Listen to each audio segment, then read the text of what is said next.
Chapter 47, League with the Gibeonites.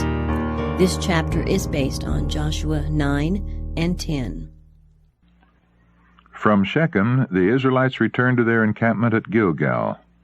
Here they were soon after visited by a strange deputation who desired to enter into treaty with them.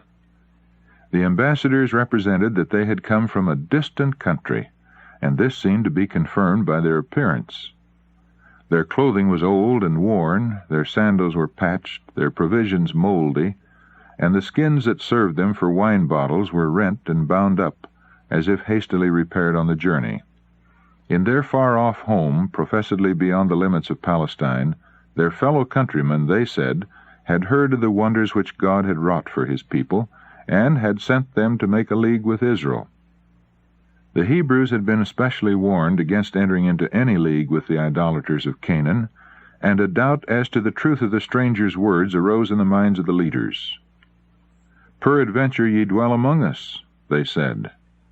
To this the ambassadors only replied, "We are thy servants." But when Joshua directly demanded of them, "Who are ye?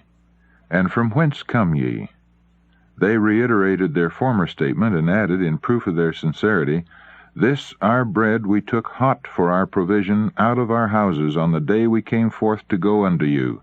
But now, behold, it is dry, and it is moldy. And these bottles of wine which we filled were new, and behold, they be rent. And these our garments and our shoes are become old by reason of the very long journey." These representations prevailed. The Hebrews asked not counsel at the mouth of the Lord, and Joshua made peace with them, and made a league with them, to let them live, and the princes of the congregation sware unto them. Thus the treaty was entered into. 3 days afterward the truth was discovered. They heard that they were their neighbors, and that they dwelt among them. Knowing that it was impossible to resist the Hebrews, the Gibeonites had resorted to stratagem to preserve their lives. Great was the indignation of the Israelites as they learned the deception that had been practiced upon them, and this was heightened when, after 3 days' journey, they reached the cities of the Gibeonites near the center of the land. All the congregation murmured against the princes, but the latter refused to break the treaty, though secured by fraud, because they had sworn unto them by the Lord God of Israel. And the children of Israel smote them not. The Gibeonites had pledged themselves to renounce idolatry and accept the worship of Jehovah, and the preservation of their lives was not a violation of God's command to destroy the idolatrous Canaanites. Hence the Hebrews had not by their oath pledged themselves to commit sin. And though the oath had been secured by deception, it was not to be disregarded. The obligation to which one's word is pledged, if it do not bind him to perform a wrong act, should be held sacred. No consideration of gain, of revenge, or of self-interest can in any way affect the inviolability of an oath or pledge. Lying lips are an abomination to the Lord. Proverbs chapter 12, verse 22. He that shall ascend into the hill of the Lord and stand in his holy place is he that sweareth to his own hurt and changeth not. Psalm 24, verse 3, and Psalm 15, verse 4. The Gibeonites were permitted to live, but were attached as bondmen to the sanctuary to perform all menial services. Joshua made them that day hewers of wood and drawers of water for the congregation and for the altar of the Lord. These conditions they gratefully accepted, conscious that they had been at fault, and glad to purchase life on any terms. "Behold, we are in thine hand," they said to Joshua. "As it seemeth good and right unto thee to do unto us, do." For centuries their descendants were connected with the service of the sanctuary. The territory of the Gibeonites comprised 4 cities. The people were not under the rule of a king, but were governed by elders or senators. Gibeon, the most important of their towns, was a great city, as one of the royal cities, and all the men thereof were mighty. It is a striking evidence of the terror with which the Israelites had inspired the inhabitants of Canaan that the people of such a city should have resorted to so humiliating an expedient to save their lives. But it would have fared better with the Gibeonites had they dealt honestly with Israel. While their submission to Jehovah secured the preservation of their lives, their deception brought them only disgrace and servitude. God had made provision that all who would renounce heathenism and connect themselves with Israel should share the blessings of the covenant. They were included under the term, "the stranger that sojourneth among you," and with few exceptions this class were to enjoy equal favors and privileges with Israel. The Lord's direction was, "If a stranger sojourn with thee in your land, ye shall not vex him, but the stranger that dwelleth with you shall be unto you as one born among you, and thou shalt love him as thyself." Leviticus chapter 19, verses 33 and 34.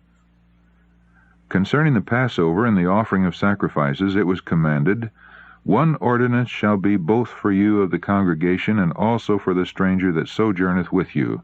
As ye are, so shall the stranger be before the Lord." Numbers chapter 15, verse 15. Such was the footing on which the Gibeonites might have been received, but for the deception to which they had resorted. It was no light humiliation to those citizens of a royal city, all the men whereof were mighty, to be made hewers of wood and drawers of water throughout their generations. But they had adopted the garb of poverty for the purpose of deception, and it was fastened upon them as a badge of perpetual servitude. Thus, through all their generations, their servile condition would testify to God's hatred of falsehood. The submission of Gibeon to the Israelites filled the kings of Canaan with dismay. Steps were at once taken for revenge upon those who had made peace with the invaders. Under the leadership of Adonizedek, king of Jerusalem, 5 of the Canaanite kings entered into a confederacy against Gibeon. Their movements were rapid. The Gibeonites were unprepared for defense, and they sent a message to Joshua at Gilgal, "Slack not thy hand from thy servants. Come up to us quickly, and save us, and help us. For all the kings of the Amorites that dwell in the mountains are gathered together against us." The danger threatened not the people of Gibeon alone, but also Israel. This city commanded the passes to central and southern Palestine, and it must be held if the country was to be conquered. Joshua prepared to go at once to the relief of Gibeon. The inhabitants of the besieged city had feared that he would reject their appeal because of the fraud which they had practiced. But since they had submitted to the control of Israel, and had accepted the worship of God, he felt himself under obligation to protect them.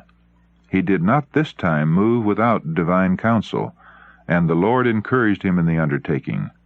"Fear them not," was the divine message, "for I have delivered them into thine hand. There shall not a man of them stand before thee." So Joshua ascended from Gilgal, he and all the people of war with him, and all the mighty men of valor. By marching all night he brought his forces before Gibeon in the morning. Scarcely had the Confederate princes mustered their armies about the city when Joshua was upon them. The attack resulted in the utter discomfiture of the assailants. The immense host fled before Joshua up the mountain pass to Beth-horon, and having gained the height, they rushed down the precipitous descent upon the other side. Here a fierce hailstorm burst upon them. The Lord cast down great stones from heaven. They were more which died with hailstones than they whom the children of Israel slew with the sword. While the Amorites were continuing their headlong flight, intent on finding refuge in the mountain strongholds, Joshua, looking down from the ridge above, saw that the day would be too short for the accomplishment of his work. If not fully routed, their enemies would again rally and renew the struggle. Then spake Joshua to the Lord, and he said in the sight of Israel, "Sun, stand thou still upon Gibeon, and thou, moon, in the valley of Ajalon."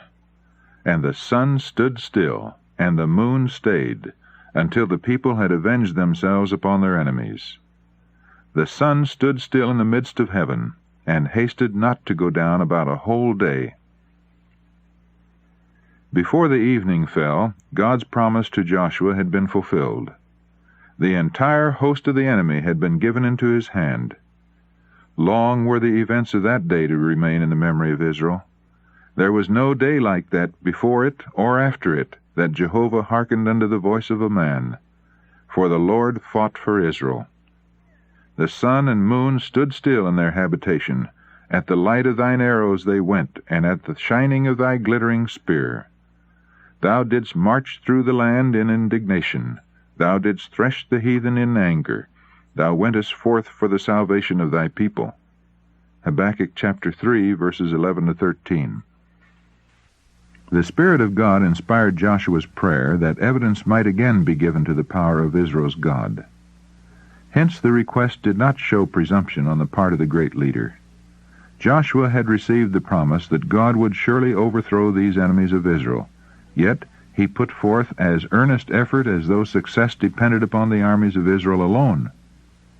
He did all that human energy could do, and then he cried in faith for divine aid. The secret of success is the union of divine power with human effort. Those who achieve the greatest results are those who rely most implicitly upon the almighty arm. The man who commanded, Sun, stand thou still upon Gibeon, and thou, moon, in the valley of Ajalon, is the man who for hours lay prostrate upon the earth in prayer in the camp at Gilgal. The men of prayer are the men of power. This mighty miracle testifies that the creation is under the control of the Creator. Satan seeks to conceal from men the divine agency in the physical world, to keep out of sight the unwearied working of the first great cause. In this miracle, all who exalt nature above the God of nature stand rebuked.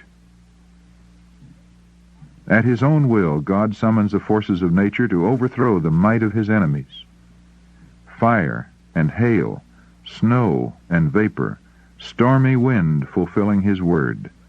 Psalm 148, verse 8. When the heathen Amorites had set themselves to resist his purposes, God interposed, casting down great stones from heaven upon the enemies of Israel. We are told of a greater battle to take place in the closing scenes of earth's history, when Jehovah hath opened his armory, and hath brought forth the weapons of his indignation. Jeremiah chapter 50, verse 25. Hast thou, he inquires, entered into the treasures of the snow? Or hast thou seen the treasures of the hail, which I have reserved against the time of trouble, against the day of battle and war? Job chapter 38, verses 22 and 23. The Revelator describes the destruction that is to take place when the great voice out of the temple of heaven announces, "It is done." He says, "There fell upon men a great hail out of heaven, every stone about the weight of a talent." Revelation chapter 16, verses 17 and 21.